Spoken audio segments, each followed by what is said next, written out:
Hello, JT Wheatley here again, your humble narrator and host of the History of Comic Books podcast, and this time we're going to be talking about the 1970s.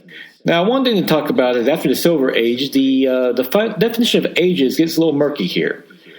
While many refer to the age of 1970 to 1985 to be called the Bronze Age, that's a bit in dispute. And they also claim that the modern age is 1986 onward, which makes it the longest age in comic book history. Therefore, with that fluidity we're going to be just going with decades from now on.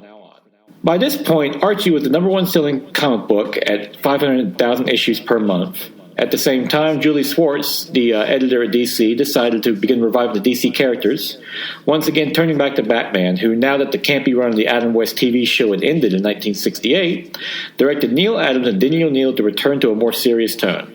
They started doing little things, like having him act more like a detective and only coming out at night. They also introduced the classic villains like Ra's al Ghul in Detective Comics number 232 on July of 1971. It was this run that laid the groundwork for the more serious, darker turns of Batman to come in all mediums. Having achieved that, O'Neil and Adams then took over Green Lantern with issue number 76 on May of 1970, having him team up with his friend Green Arrow to take on more contemporary issues. Meanwhile, over at Marvel, the company decided to give licensing a try with Conan the Barbarian, October of 1970, by Roy Thomas and Barry Windsor Smith. The classic fantasy character, created by Robert E. Howard, had seen a resurgence thanks to the brilliant covers of Frank Frazetta, who reimagined him as a long-haired, muscle-bound barbarian. It was an image that has been followed him in the comics and all future interpretations to this day. The comic was so popular, a minor character in the novels, Red Sonja, eventually got her own series in January of 1977. Savage Tales became a series on May of 1971. However, all was not good at Marvel, as Jack Kirby, upset over a contract dispute, left for DC, where after a successful run on Superman's pal Jimmy Olsen, yes, that was a comic, he went on to create New Gods and the Forever People in March of 1971, and Mr. Miracle in April of 1971. Marvel did have another bright spot with Amazing Spider-Man number 93 through 98 on May of 1971, and any drug story that was originally forbidden by the CCA. However, considering the importance of the story, Marvel ran it anyway, forcing the code to modify itself for the first time in 17 years. As a result, more mature content was allowed, such as horror comics. In addition, Marvel launched Heroes for Hire, Luke Cage, on June 1972, Marvel's first comic starring a black superhero, which later became Luke Cage Power Man with issue number 17 on February 1974. Also, with the horror prohibition finally lifted, Marvel introduced The Werewolf at Night and Marvel Spotlight number 2 on February 1972, and then Tomb of Dracula in April 1972. DC got into the horror game as well with Forbidden Tales of the Dark Mansion number 5 on May 1972, and then Swamp Thing in November of 1972. Even Jack Kirby gave it a shot with The Demon on August of 1972, but the one thing the king of comics was never good at was horror, as it was really more cartoony than scary. Back at Marvel, the Defenders began on August of 1972, having first appeared in Marvel Features number 1 on December of 1971, with the original lineup of the Hulk, Namor, and Doctor Strange. Then, in one of the most important moments in comic book storytelling, Spider-Man's girlfriend Gwen Stacy died in Amazing Spider-Man number 121 on June 1973. It has been a death that has actually stuck, unlike many others in comic books to this day. At DC, Shazam began on February 1973, featuring the return of Captain Marvel to DC fold, though now called Shazam because Marvel has snatched up the name Captain Marvel during his long absence. Marvel began to publish black and white magazines, which operate outside the code entirely, such as The Masters of Kung Fu, number 17 in April of 1974, and The Deadly Hands of Kung Fu. The most successful of these was The Savage Sword of Conan on February of 1974. As the first two magazines mentioned, comics were also entering the martial arts craze like movies and TV at the time, as Shang-Chi, the Kung Fu Master, a blatant copy of Bruce Lee, first appeared in Marvel Special Edition number 15 on December 1973. And Iron Fist made his first appearance in Marvel Premiere number 15 on May of 1974. DC also got in on the fun with Richard Dragon, Kung Fu Fighter, on May 1975. On February of 1974, The Punisher made his first appearance in Amazing Spider-Man number 129, and then Wolverine made his first appearance in Incredible Hulk number 180 on October of 1974.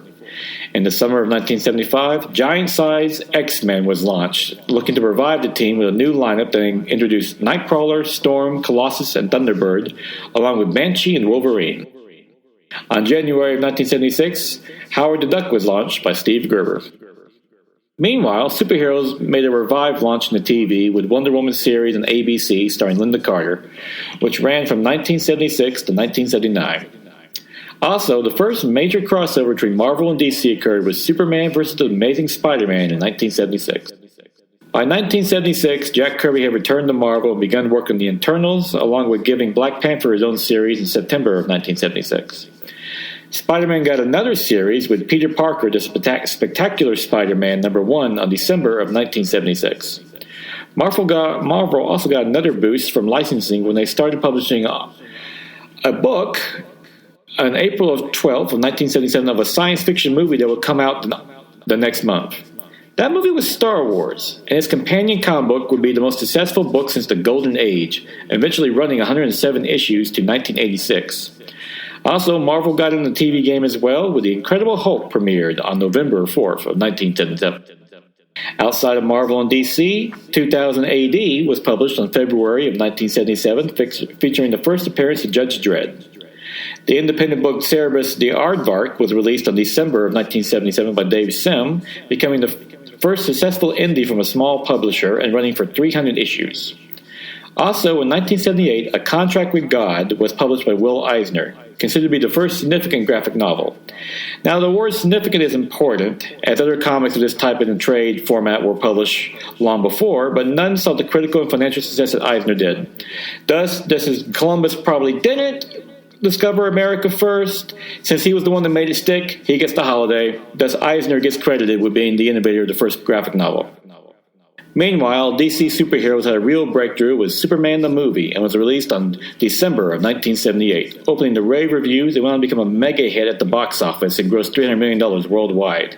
And it's considered to this day to be one of the first serious comic book movies. Even directors like Sam Raimi and Patty Jenkins would cite the movie as a major influence. Just rewatch Wonder Woman and tell me that film doesn't pay homage to this classic. Marvel continued their licensing run with The Micronauts on January of 1979 and Shogun Warriors of February of 1979. Both were based on toy lines, something that would become more common in the coming decade. Meanwhile, in May of 1979, Frank Miller became the artist on Daredevil #158 and would eventually become the writer by #168. Then on April of 1979, Alpha Flight was finally introduced in X-Men #120.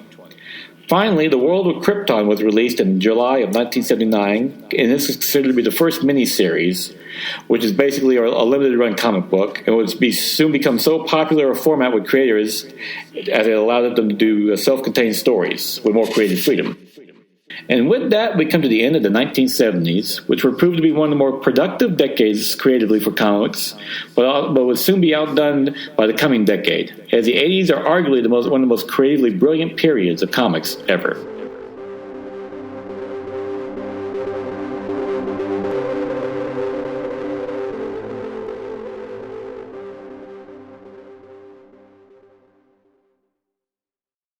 Great things are coming on the Nerd Bliss podcast. We're changing up our presentation while keeping the candidness that you enjoy. We'll cover all your favorite shows and movies, with maybe a few surprises along the way. And you, yes you, will have opportunities to be on our show on a regular basis. That's right, you've got the Zoom Pro account, and we're going to use it. So be ready. Find us at nerdblisspodcast.com and esonetwork.com, and on all the socials at NerdBlissPod. Nerd Bliss. Listen up. And now it is May 9th, 2024, time for the favorite comic of the week. Transformers #8 by Daniel Warren Johnson and Jorge Corona, which finds both the Autobots and Decepticons kind of taking a breather and dealing with the ramifications of recent battles, as the Autobots are dealing with the death of Spike's dad and how Optimus Prime is dealing with that, also trying to revive the rest of their Autobot friends, while the Decepticons, now led by Soundwave, are seeking out a new base, and both start making plans for their upcoming future battles. This is another great, really emotional issue by Daniel Warren Johnson. It really shows the humanity of Optimus Prime as he's dealing with both the problems with the humans and his Autobot friends. Like you find Jetfire appears, but he gets stuck in a situation that's pretty devastating. But also dealing with the young human Carly, who is trying to wants to help out fighting the Decepticons, but she's just a little human that they don't know what to do. And they introduce a new bit of lore called the Iron Apprentice, when RC decides to take her under her wing, which is a fun little pairing. We'll see where that goes.